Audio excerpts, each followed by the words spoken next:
বাসনা গো, লক্ষ কোটি ভুল আর ত্রুটি করি ও মার্জনা গো।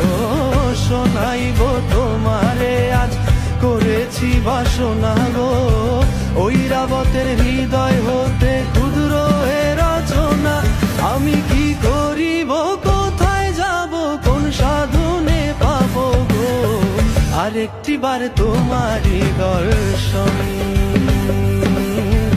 আরেকটি বার তোমারই দর্শন।